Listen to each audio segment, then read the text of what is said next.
Jeste li ikad pomiješali cimet i klinčiće? Ako niste, morate ovo vidjeti. U ovih par minuta pokazat ću vam 3 nevjerovatne primjene ove jednostavne kombinacije koje vam mogu uštedjeti novac. A posljednji trik većina ljudi nikad nije isprobala, iako vam može riješiti jedan vrlo neugodan problem. Krenimo odmah. Uzmite jednu žlicu klinčića i jedan štapić cimeta. Sameljite ih u fini prah.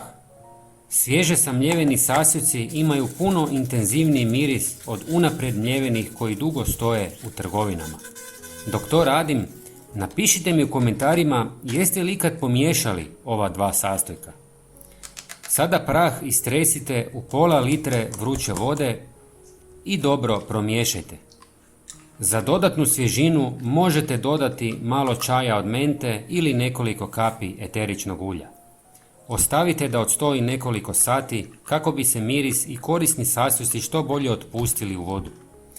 Zatim procijedite kroz gazu. Dobili ste koncentrat koji ćemo iskoristiti na nekoliko načina. Za prvu primjenu odvojite jedan dio, dodajte 2 do 3 žlice octa i oko 200 ml čiste vode.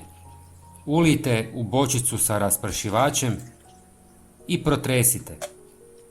Dobili ste domaći sprej koji odlično pomaže pri uklanjanju masnoća i neugodnih mirisa s površine. Ocat pomaže ukloniti naslage i daje sjaj, dok intenzivan miris cimeta i klinčića dugo ostaje na površinama. Upravo zato mnogi ovu kombinaciju koriste i kao prirodnu pomoć za odbijanje mrava, žohara, smrdibuba i drugih neželjenih kukaca u domu.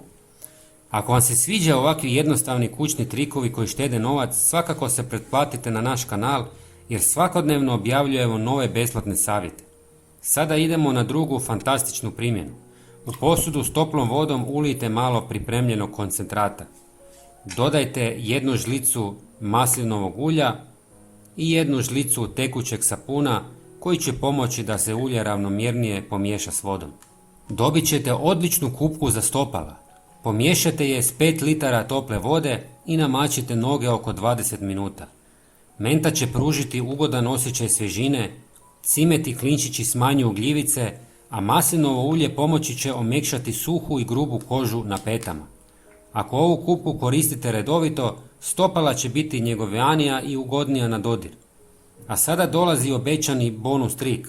Preostalu mješavinu ulijte u bočicu s raspršivačem i prije spavanja lagano pošpricete unutrašnju svojih cipela ili tenisica.